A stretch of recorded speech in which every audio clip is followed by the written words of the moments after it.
delivering quality education, expanding access to learning, serving learners' learning needs, tackling challenges of the present time, supporting every learner's dream, reaching young Tagalogans where they are today.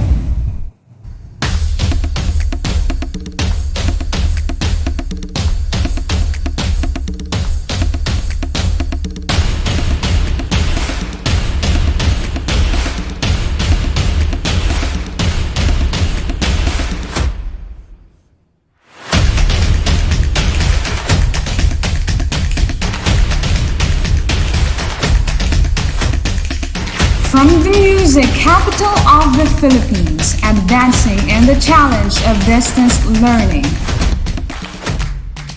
Bringing you quality education straight to your home.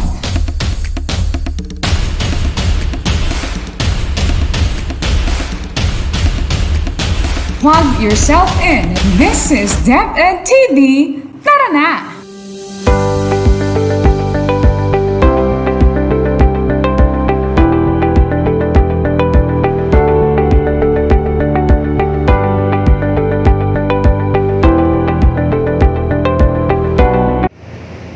Good day, everyone.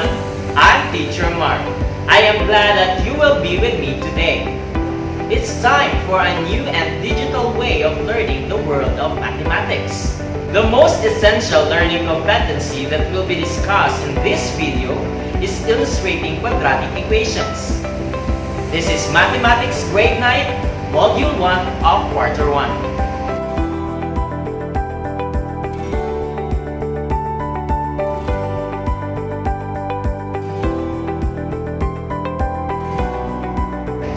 At the end of this video lesson, you are expected to define, identify, and rewrite quadratic equation into its general form.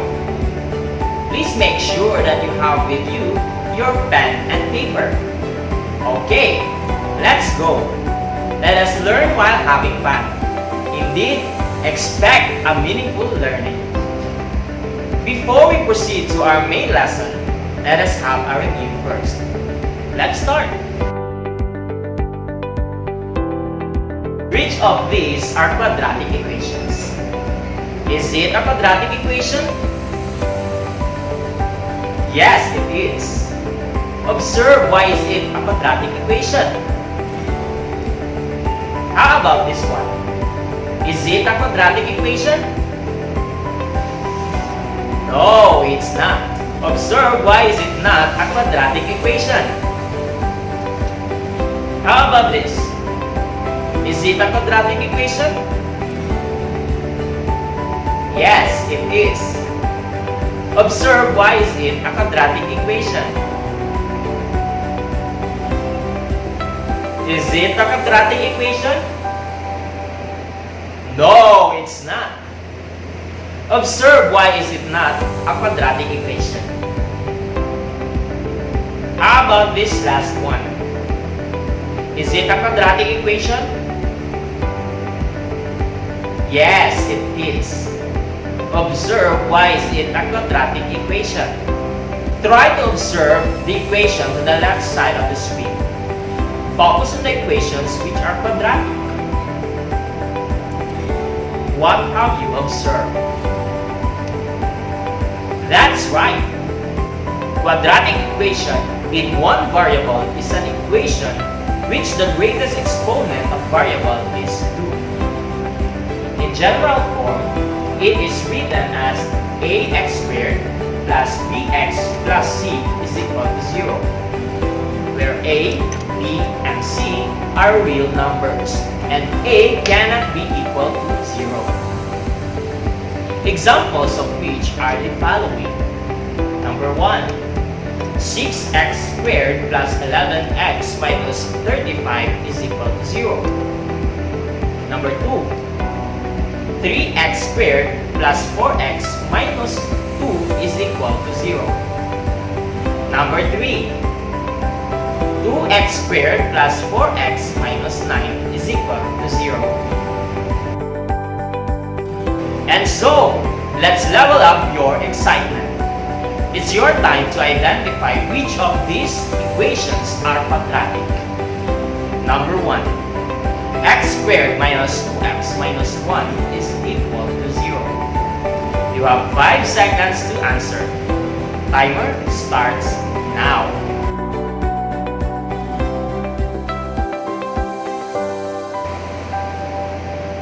The correct answer is y. The greatest exponent of the variable x is 2. Let's proceed to number 2. Quantity x squared minus 5x plus 5 is equal to 0. You have 5 seconds to answer. Timer starts now.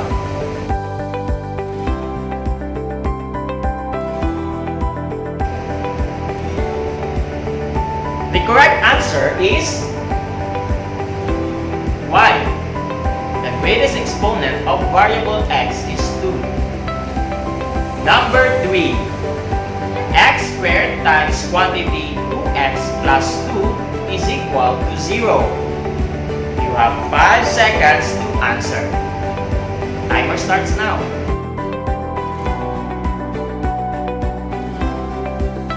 The correct answer is y. Because if you multiply x squared to quantity 2x plus 2, you will get x cubed plus 2x squared, which is not a quadratic equation. Number 4. 2x plus quantity x minus 4 is equal to 0. You have 5 seconds again to answer. Timer starts now.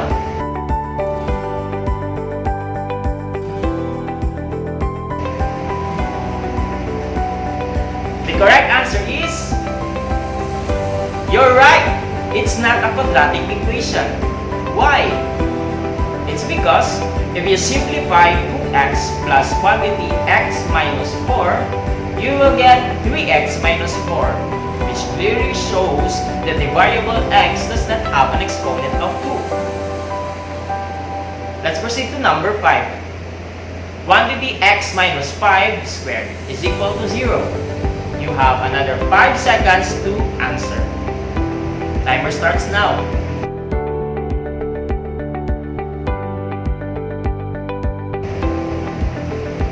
The correct answer is, you're right. It is a quadratic equation. Why? If you simplify quantity x minus 5 squared, you will get x squared minus 10x plus 25. Get it right? Awesome! Moving on, let us now rewrite a quadratic equation into its general form. Are you ready? Alright, try this. Number 1. 3x plus 2x squared plus 4 is equal to 5. Do you think it's expressed in its general form?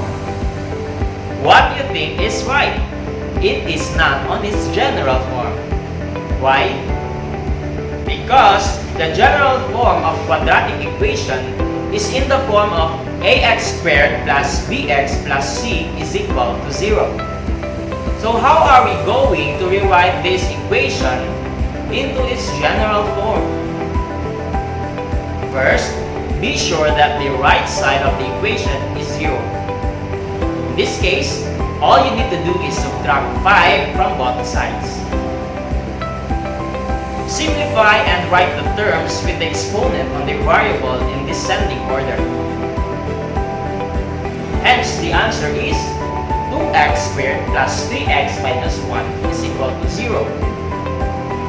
How about number 2? Can you rewrite the equation 2 times quantity x plus 3 squared minus 5x is equal to 6 on its general form? Okay, let's do it together. First, be sure that the right side of the equation is 0. Subtract both sides by 6. And then next, expand the squared binomial. Then simplify by combining like terms. Be sure to write the terms with the exponent on the variable in descending order. Did you find the discussion helpful? To check your level of understanding towards the lesson, it's now your turn to rewrite these quadratic equations into its general form. Prepare your paper and ballpen for your answers. You have time limit to answer each item. Are you ready? Let's start. Luck! Number 1. 6x times quantity x plus 3 plus 2x is equal to 0. Your 15 seconds starts now.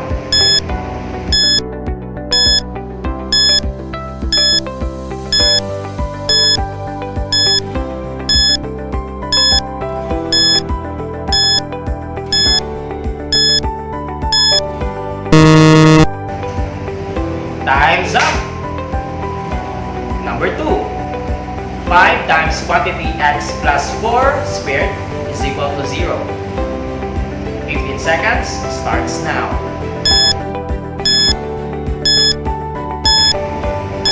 Time's up!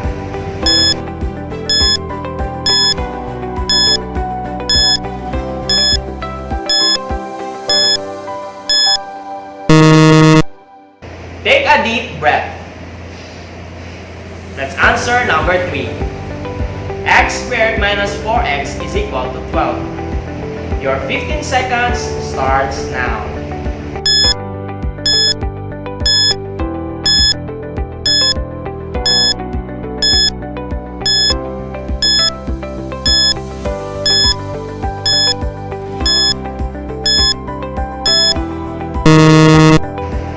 Time's up!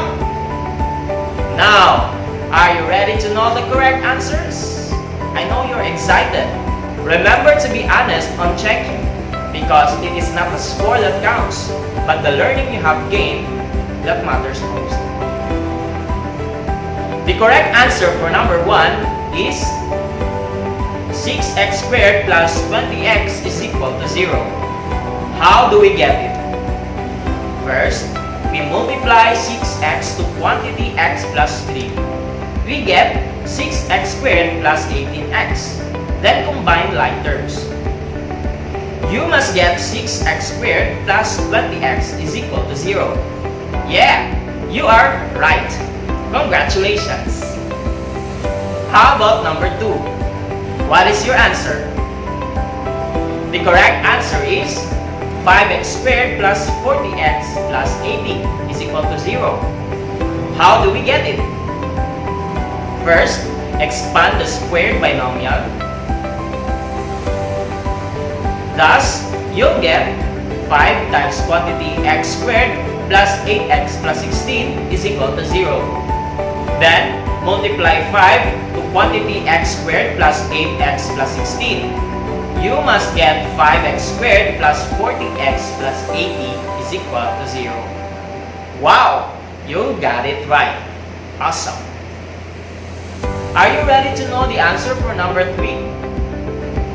The correct answer is x squared minus 4x minus 12 is equal to 0. How do we get it? First, subtract both sides by 12. You will get x squared minus 4x minus 12 is equal to 0. Are all your answers correct?